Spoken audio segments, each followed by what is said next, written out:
Hello दोस्तों, नमस्कार। मैं विष्णु कुमार स्वागत करता हूं सभी का आज की इस वीडियो क्लास में। दोस्तों, आज की इस वीडियो क्लासेस के माध्यम से मैं आप सभी को ये बताना चाहता हूं दोस्तों कि मैं अपने इस यूट्यूब चैनल के माध्यम से कक्षा 6, कक्षा 7, कक्षा 8, कक्षा 9 और 10 से जुड़े हुए जो भी बच्चे हैं, जो भी विद्यार्थी हैं, जो भी छात्र हैं, उन सभी छात्रों के लिए दोस्तों मैं गणित विषय की तैयारी को लेकर आने वाला हूँ। मतलब जो बच्चे गणित विषय में कमजोर हैं या गणित विषय की उनकी तैयारी बिल्कुल अच्छी तरीके से नहीं हो पा रही है या गणित विषय की तैयारी को बिल्कुल अच्छी तरीके से करने वाले हैं, तो मैं दोस्तों उन सभी क्लास के बच्चों के लिए मैं गणित विषय की तैयारी को लेकर आने वाला हूं। दोस्तों, मैं जानता हूं कि लॉकडाउन की वजह से आप सभी के पढ़ाई में काफ़ी प्रॉब्लम हो रही है, जिससे कि आपकी संपूर्ण विषय की तैयारी बिल्कुल अच्छी तरीके से नहीं हो पा रही है, जिससे दोस्तों आपको काफ़ी टेंशन और काफ़ी दोस्तों आप लोगों को प्रॉब्लम बनी रहती है कि हमारा जो गणित है या हमारे जो भी मतलब विषय है उसकी तैयारी कैसे हो सकती है। और साथ ही साथ दिन प्रतिदिन आपका जो एग्जाम है वो निकट आता ही चला आ रहा है।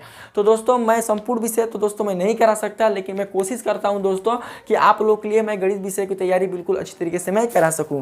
दोस्तों, जो 9th और जो 10th क्लास के जो बच्चे होते हैं उनको तो गणित विषय की तैयारी यूट्यूब पर ऑलरेडी मतलब मिल जाती है। मतलब कि 9th और 10th क्लास की जो वीडियो है यूट्यूब पर पहले से ही अवेलेबल है, तो जिससे कि जो 9th और 10th क्लास से जुड़े हुए जो बच्चे हैं वो अपने यूट्यूब पर अवेलेबल वीडियो को देखकर वो अपनी विषय की तैयारी कुछ मतलब कि मतलब कुछ कर लेते हैं, अच्छी तरीके से कर लेते हैं। लेकिन जो कक्षा 6, कक्षा 7, कक्षा 8 से जो भी मतलब कि जुड़े हुए विद्यार्थी हैं उन्हें दोस्तों यूट्यूब पर मतलब उतनी अच्छी तरीके से वीडियो अवेलेबल नहीं मिल पाती। अगर कुछ मिलती भी है तो बच्चों को ज़्यादा समझ में नहीं आता है कि वो मतलब बना है तो कैसे बना है। ठीक है, तो मैं दोस्तों कोशिश करता हूँ मतलब कि जो भी मतलब वीडियो मैं लेकर आऊँगा आप लोग के गणित विषय की तैयारी के लिए, मैं पूरी तरह से कोशिश करूँगा, पूरी लगन और पूरा निष्ठा से मैं आप लोगों को बताने का प्रयास करूँगा दोस्तों, कि आप लोग ताकि मेरे द्वारा बताए गए गणित से दोस्तों आप अपनी तैयारी बिल्कुल अच्छी तरीके से कर सकें। तो आइए दोस्तों, अब हम जानते हैं कि आज की इस वीडियो में हम लोग जानने वाले क्या हैं। दोस्तों, मैं गणित विषय की तैयारी को स्टार्टिंग करने से पहले, आप लोगों के क्लास की गणित के विषय को पूरा कराने से पहले दोस्तों मैं ये बताना चाहता हूँ कि गणित विषय का जो मूला आधार है, जो गणित का जो मेन कंसेप्ट है, जो इसका जो बेसिक है वो वास्तव में होता क्या है।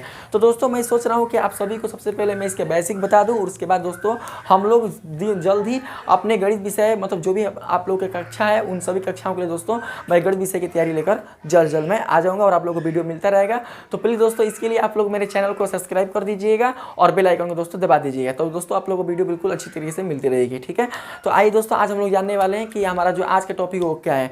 दोस्तों जैसा कि थंबनेल के मैंने सब लोग जाना होगा कि आज का जो हमारा वीडियो है वो अंक पर आधारित है। ठीक है, जिस प्रकार दोस्तों आप लोग जानते हैं कि साइकिल के चलने का आधार उसकी पहिया होती है, मछली के जीने का आधार उसका जल होता है, किसी भक्त का ईश्वर को प्राप्त करने का आधार उसके द्वारा की गई भक्ति होती है, ठीक उसी प्रकार से दोस्तों आपके गणित का आधार आपकी संख्या होती है। मतलब ये हुआ दोस्तों कि जिस प्रकार से साइकिल बिना पहिया के चल नहीं सकती, जिस प्रकार से मछली बिना जल के जीवित रह नहीं सकती, जिस प्रकार से भक्त अपनी भक्ति के बिना ईश्वर को प्राप्त नहीं कर सकता, ठीक उसी प्रकार से दोस्तों संख्या के बिना गणित का सृजन एवं उसका अपना अस्तित्व बिल्कुल भी नहीं मिल सकता। तो इस प्रकार से दोस्तों आप ये जान सकते हैं कि आपके गणित का उद्भव, गणित की उत्पत्ति, गणित का सृजन अगर हुआ है तो आपके संख्याओं के वजह से हुआ है, संख्याओं के कारण हुआ है। संख्याओं के कारण दोस्तों आपके गणित की उद्भव हुआ है, उसकी उत्पत्ति हुआ है, जिसके कारण दोस्तों गणित का अपना अस्तित्व मिल पाया है। तो आपने ये जाना दोस्तों कि गणित जो है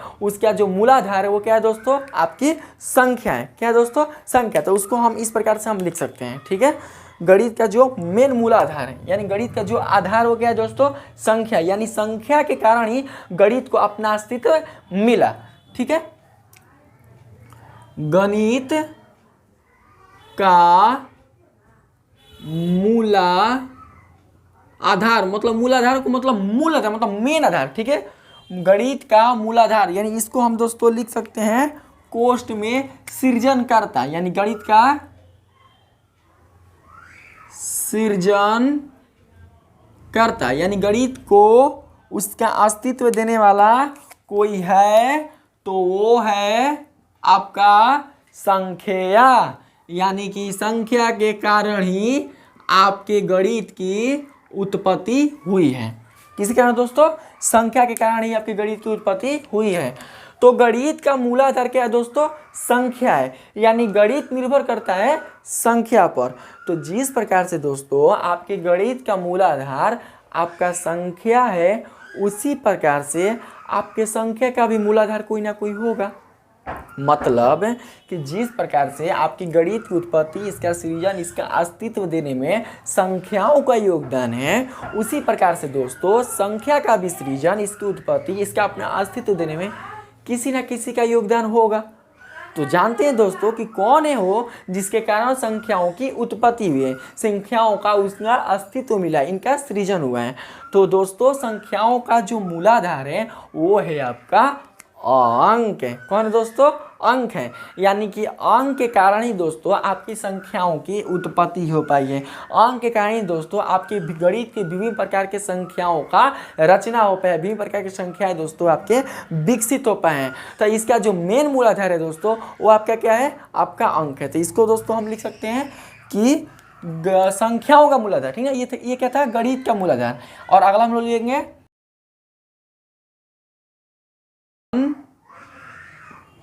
कर्ता। कौन है दोस्तों? संख्याओं का मूलाधार, इसके जो सृजन करता है वो कौन है आपका? वो है अंक। क्या है दोस्तों? अंक है। यानी अंक के कारण ही आपकी संख्याओं की उत्पत्ति और इसका दोस्तों अस्तित्व मिल पाए हैं। तो आइए जरा हम लोग दोस्तों ध्यान से समझते हैं कि आखिर ये जो अंक है ये वास्तव में होता क्या है। ठीक है दोस्तों, अगर मैं आप सबसे ये पूछूं कि मानव शरीर की संरचनात्मक एवं क्रियात्मक इकाई क्या है, तो आपका दोस्तों जवाब क्या होगा? तो दोस्तों आपका जवाब होगा कोशिका। उसी प्रकार से दोस्तों मैं आपसे ये पूछूं कि जितने भी दोस्तों आपके मकान, बिल्डिंग्स या महल है, उन सबका संरचनात्मक एवं गुणात्मक इकाई क्या होगा? तो दोस्तों आपका क्या जवाब होगा? तो अब दोस्तों आपका जवाब होगा ईंट। यानी कि जिस प्रकार से एक छोटी कोशिका से आपके इतने बड़े बहुकोशिकीय शरीर का निर्माण हुआ है, जिस प्रकार से एक छोटा ईंट से इतने बड़े महल, इतने बड़े बिल्डिंग्स, मकान का निर्माण हुआ है, ठीक उसी प्रकार से दोस्तों आपके संख्याओं की संरचनात्मक एवं गुणात्मक इकाई आपका अंक है। कौन है दोस्तों? अंक। यानी कि अंक के कारण ही आपके गणित के इतने सारे विशाल संख्याओं का निर्माण हो पाया है, गणित में इतने सारे संख्याओं को उनका अस्तित्व मिल पाया है। तो इस प्रकार से दोस्तों हम ये जान सकते हैं कि जो अंक होता है वो आपके गणितीय संख्याओं की एक संरचनात्मक एवं क्रियात्मक इकाई होता है। तो इसको दोस्तों हम क्या करते हैं? लिख लेते हैं।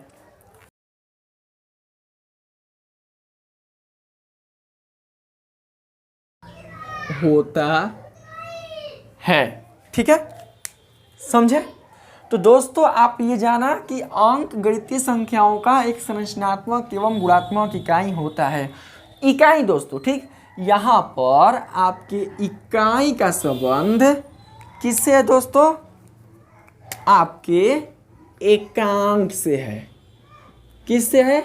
यानी एकांक को ही हम इकाई बोलते हैं, इकाई को ही हम एकांक बोलते हैं। यानी इकाई का जो संबंध है दोस्तों वो आपके एकांक से है।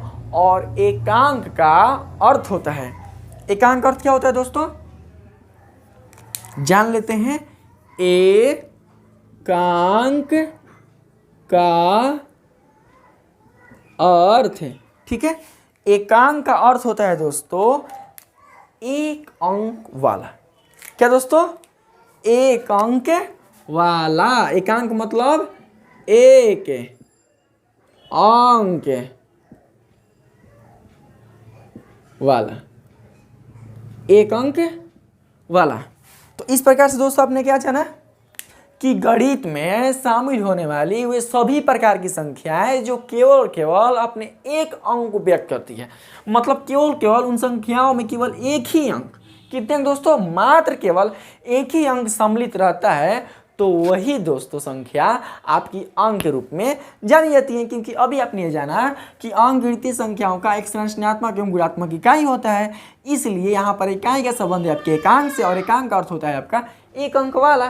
तो जरा देखते हैं दोस्तों कि आपका जो संख्या है वो कौन सा ऐसा है जो अपने इकाई स्वरूप को व्यक्त करता है, और जो दोस्तों आपकी संख्या इकाई स्वरूप को व्यक्त करेगा वही आपका कहलाएगा एक अंक वाला, और जो दोस्तों आपकी संख्या एक अंक वाला होगा वही आपका कहलाएगा अंक, जिसके बारे में दोस्तों हम लोग जानने वाले हैं। तो आइए दोस्तों जरा देखते हैं कौन कौन सी ऐसी संख्या है जो अपने इकाई स्वरूप को व्यक्त करती है, जो अपने एक अंक वाले स्वरूप को व्यक्त कर रही है। ठीक है, तो उसको दोस्तों हम एक मिनट क्या कर आप लोगों को बताते हैं। ठीक, तो दोस्तों आप देख सकते हैं कि आपके सामने इतनी सारे दोस्तों मैंने संख्याएं लिख दी है, ठीक है। और ये सारे के सारे दोस्तों आपके गणित की संख्या, मतलब संख्या होती है, ठीक है। इतने सारे दोस्तों मैंने आप लोगों को संख्या दोस्तों मैंने प्रदर्शित किया है। अब दोस्तों हमें इन्हीं संख्याओं में से ये देखना है कि ऐसी कौन सी संख्या है जो अपने इकाई स्वरूप को, यानी कि अपने एकांक स्वरूप को प्रस्तुत कर रहे हैं, एकांक स्वरूप को प्रदर्शित कर रहा है।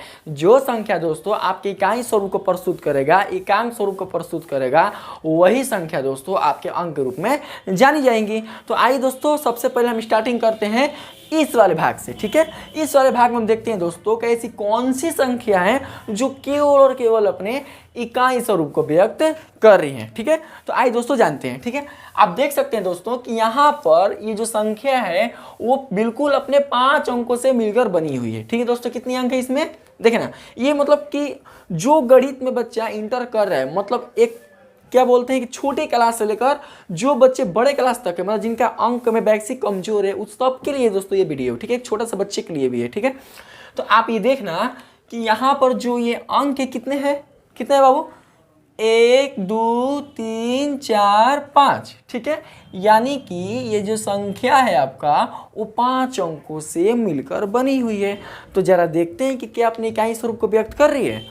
तो यहाँ पर देख सकते हैं आप दोस्तों कि ये है इकाई, दहाई, सैकड़ा, हजार, 10,000, यानी कि ये इकाई के साथ साथ दहाई को भी प्रस्तुत कर रही है, सैकड़ा को भी प्रस्तुत कर रही है, हजार को भी प्रस्तुत कर रही है, 10,000 को भी प्रस्तुत कर रही है। इसका मतलब ये हुआ दोस्तों कि ये जो आपका संख्या है वो अंक नहीं है। अंक इसलिए नहीं है क्योंकि वो केवल अपने इकाई स्वरूप को व्यक्त नहीं कर रहे हैं, ठीक है। समझ सकते हैं। अगला दोस्तों उसी प्रकार से हम देख सकते हैं कि अगला जो है ये संख्या 7040, ये कितने अंकों से मिलकर बना हुआ है। तो ये बना हुआ है दोस्तों 1 2 3 4, जबकि हमको चाहिए केवल और केवल एक अंक, इकाई अंक, ठीक है। इकाई अंक है लेकिन इकाई के साथ दहाई भी है, सैकड़ा भी है, हजार भी है, लेकिन केवल इकाई नहीं ना है, हमको केवल इकाई चाहिए। तो इस प्रकार से दोस्तों आपका ये जो संख्या है 7040, ये भी आपका अंक नहीं होगा, ठीक है। तो इसको भी हम लिखते हैं कटकुट, ठीक। नेक्स्ट देखते हैं कितना है दोस्तों, 230, यानी 230 में जो आपकी संख्या में जो अंक है वो कितना है दोस्तों, 1 2 3, यानी इसमें 3 अंक शामिल हैं। और आप देख सकते हैं कि यह इकाई के साथ साथ दहाई को भी व्यक्त कर रहा है, दहाई के साथ साथ सैकड़ा को भी व्यक्त कर रहा है, जबकि हमको केवल और केवल इकाई चाहिए। तो इसका मतलब ये है कि ये जो 230 है वो भी आपका अंक नहीं है। तो इसको भी हम लिख सकते हैं कटकुट, यानी नहीं है। अगला है दोस्तों आपका 40, ठीक है। तो 40 में देखते हैं क्या ये अपनी इकाई स्वरूप को व्यक्त कर रहा है। तो यहाँ पर देख सकते हैं कि यहाँ पर ये जो 40 है वो अपने 2 अंकों से मिलकर बना हुआ है, और साथ ही साथ दोस्तों ये इकाई को तो व्यक्त कर रहा है, यानी इकाई के स्थान पर इससे 0 तो है, लेकिन ये दहाई को भी व्यक्त कर रहा है, यानी इसके दहाई के स्थान पर 4 है, जबकि हमको केवल इकाई चाहिए। दहाई सैकड़ा से कोई मतलब नहीं है और ये मतलब रख रहा है। इसका मतलब ये हुआ कि ये संख्या जो है वो अंक नहीं है। तो इसका मतलब ये भी संख्या जो है वो अंक नहीं है। अब दोस्तों हम लास्ट देखते हैं ये वाला, ठीक है। अब ये देखते हैं दोस्तों 0 0। तो आप जान सकते हैं कि 0 0 का मतलब क्या होता है दोस्तों, 0 0 का मतलब क्या होता है, 0 0 का मतलब होता है दोस्तों 0। क्या होता है 0 0 का मतलब, 0 0 का मतलब होता है 0। तो अब आप देख सकते हैं जो दोस्तों कि जो 0 है कि कितने अंकों से मिलकर बन रहा है, ये केवल अपने एक अंकों से मिलकर बन रहा है, ठीक। और साथ ही दोस्तों आप देख सकते हैं कि ये केवल अपने इकाई स्वरूप को व्यक्त कर रहा है, यानी इकाई, यानी इसके पास दहाई बिल्कुल भी नहीं है, सैकड़ा बिल्कुल भी नहीं है, मतलब ये केवल अपने आप में एक है, इकाई है, एकांक स्वरूप को व्यक्त कर रहा है, यानी एक अंक वाला है। तो इसका मतलब ये हुआ कि पहला कैटेगरी के इतने सारे संख्याओं में जो ये वाला है आपका संख्या, वही आपके अंक रूप में जाने जाएंगे। क्यों दोस्तों, क्योंकि ये केवल अपने इकाई स्वरूप को व्यक्त कर रहा है, ठीक है।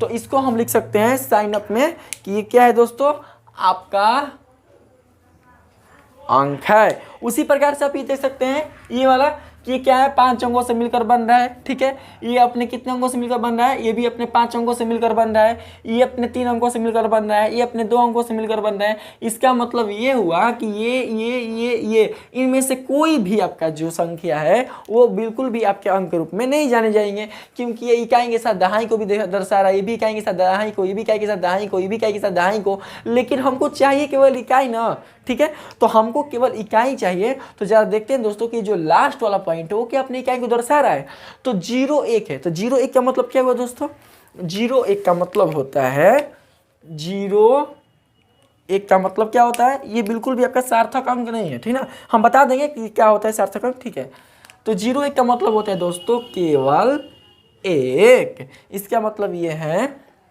कि जो आपका अंक 1 है, मतलब जो आपका संख्या 1 है, वो केवल अपने इकाई स्वरूप को व्यक्त कर रहा है, अपने एकांक स्वरूप को व्यक्त कर रहा है। इसलिए हम इस वाले कैटेगरी में इन सभी संख्याओं में से इस वाले संख्या को अंक के रूप में जानेंगे। ठीक है, अब दोस्तों आप देख सकते हैं पारापारी से इस वाले कैटेगरी में, इस वाले कैटेगरी में, इस वाले कैटेगरी में, इस वाले कैटेगरी में लेकर इस वाले कैटेगरी तक आपके दोस्तों जितने भी आपके संख्याएं अगर इकाई से अधिक मतलब स्वरूप को व्यक्त करिए, मतलब दहाई को व्यक्त करिए, सैकड़ा को व्यक्त करिए, हजार को व्यक्त करिए, मतलब एक अंक से अधिक अंकों को व्यक्त कर रही है, तो वो बिल्कुल भी संख्या आपके अंक के रूप में नहीं जानी जाएंगी। तो दोस्तों मैंने 2 कैटेगरी से आप लोगों को बताने का अच्छी तरीके से प्रयास किया है, और बाकी सब कैटेगरी दोस्तों पारापारी से बताता रहूँगा, तो आपको भी बोरिंग लगेगा और वीडियो भी दोस्तों काफ़ी लंबी हो जाएगी।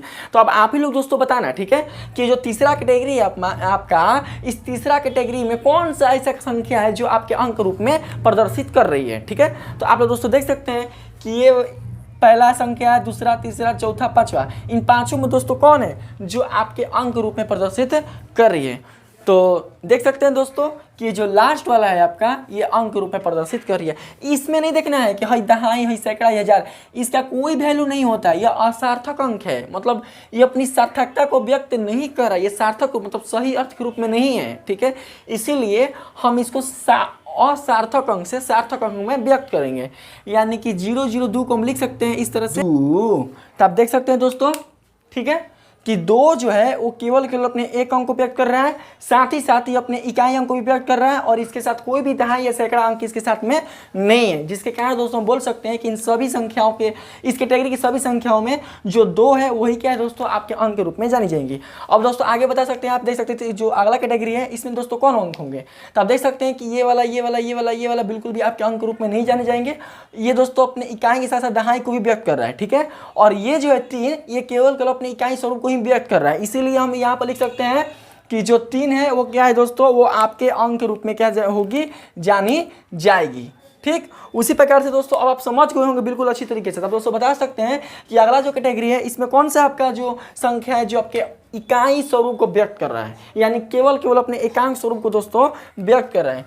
तो बहुत बढ़िया जवाब दोस्तों, यानी कि जो 4 है वो क्या कर रहा है, आपको इकाई स्वरूप को व्यक्त कर रहा है। ठीक है, हमको इससे मतलब नहीं, क्योंकि जानते हैं कि सबकी संख्या से पहले 0 कोई वैल्यू नहीं रहता है। मतलब ये हुआ कि जो संख्या है वो सार्थक रूप से कितनी है, वो 4 है, और 4 जो है अपने केवल इकाई स्वरूप को व्यक्त कर रही है, इसके साथ कोई भी दहाई सैकड़ा बिल्कुल भी इसके साथ में नहीं है। ठीक है, और इसीलिए हम इस 4 को बोल सकते हैं कि 4 जो है हमारा वो क्या है, अंक रूप में जानी जाएगी। उसी प्रकार से दोस्तों अगला कैटेगरी में आप देख सकते हैं कि अगला कैटेगरी में इन सभी संख्याओं में दोस्तों कौन सी आपकी संख्या है जो आपके इकाई रूप को व्यक्त कर रही है। ठीक है, तो देख सकते हैं दोस्तों यहाँ पर इकाई के साथ दहाई है, इकाई के साथ दहाई है, क्या मतलब अगर कोई शून्य अगर 2 संख्याओं के बीच में आए या किसी संख्या के अंत में आए, ठीक है, लेकिन संख्या के पहले नहीं आए। ठीक है, अगर संख्या के अंत में कि संख्या के बीच में आए तो उसमें 0 का वैल्यू रहता है, लेकिन कि संख्या से पहले आएगा तो 0 का जो वैल्यू है बिल्कुल भी नहीं रहता, मतलब असार्थक अंक के रूप में जाना जाएगा।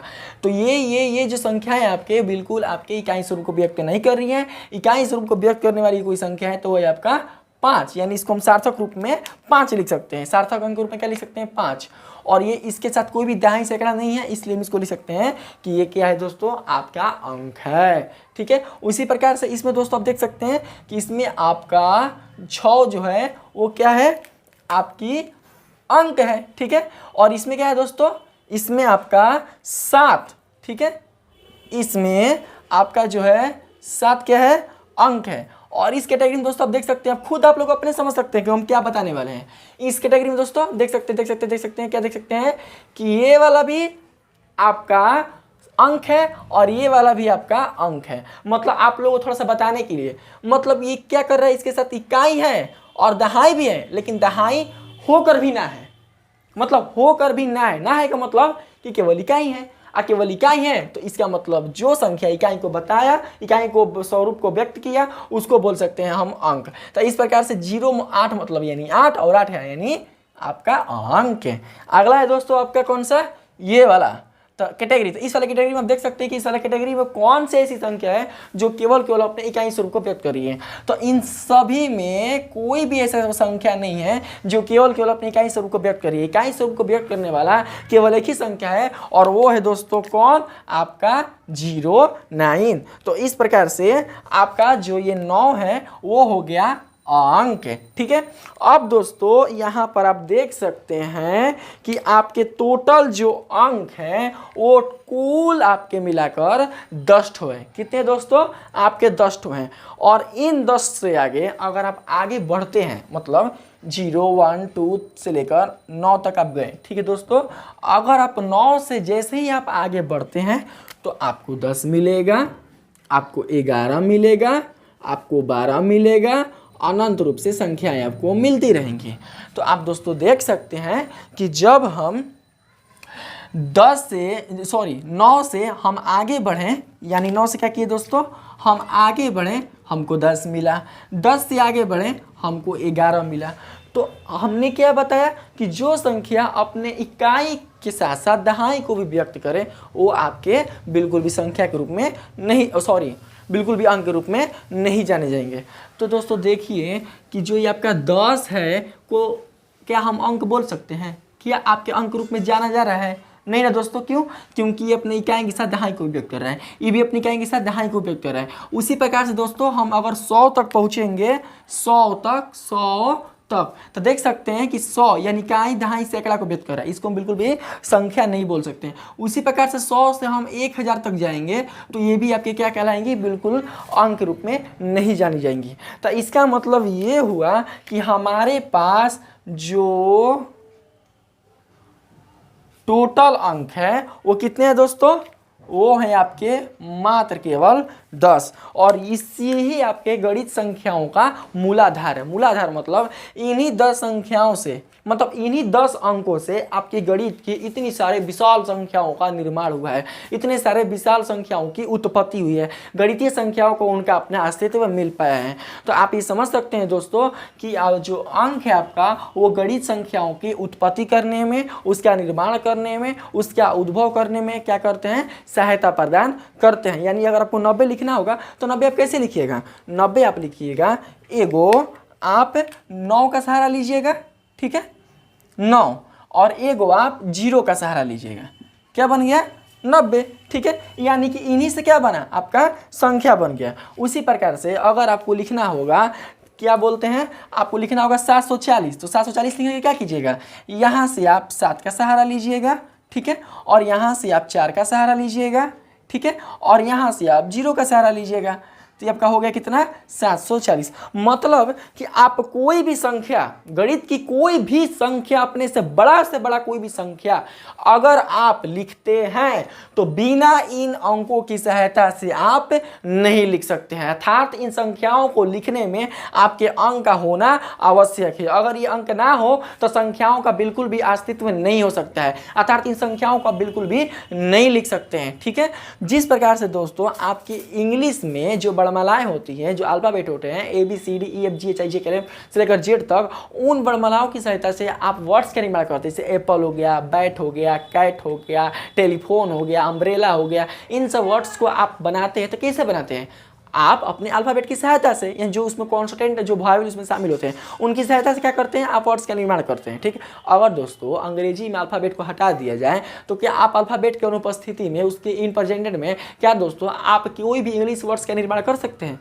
नहीं कर सकते। उसी प्रकार से हिंदी वर्णमाला में जो भी आपके क ख ग से व्यंजन वर्ण हैं और आपके जो भी आपके स्वर्ण वर्ण हैं, अगर उनको हटा दिया जाए तो आप हिंदी में कोई भी वर्ड्स बना सकते हैं, कोई भी वाक्य बना सकते हैं? नहीं बना सकते हैं। अर्थात आपके हिंदी के जो भी वर्ड्स होते हैं उन सबका जो मूलाधार है वो आपकी हिंदी वर्णमाला है। उसी प्रकार से अंग्रेजी में आपके जितने भी इंग्लिश वर्ड्स हैं उन सबका मूलाधार आपके इंग्लिश अल्फाबेट है। उसी प्रकार से दोस्तों आपके गणित में जितने भी संख्या है उन सबका मूलाधार जो है आपका वो आपका अंक है। अर्थात जिस प्रकार से आपके इंग्लिश अल्फाबेट से शब्द बनते हैं, वर्ड्स बनते हैं, उसी प्रकार से गणितीय संख्याओं में आपके इन अंकों से भिन्न भिन्न प्रकार के अलग अलग प्रकार के आपके संख्या बनते हैं। तो इस प्रकार से दोस्तों आपने जाना कि आपकी जो अंक होते हैं वो वास्तव में क्या होते हैं। तो अब हम जानते हैं दोस्तों अंक की परिभाषा। तो आइए दोस्तों जानते हैं अंक की परिभाषा। ठीक है।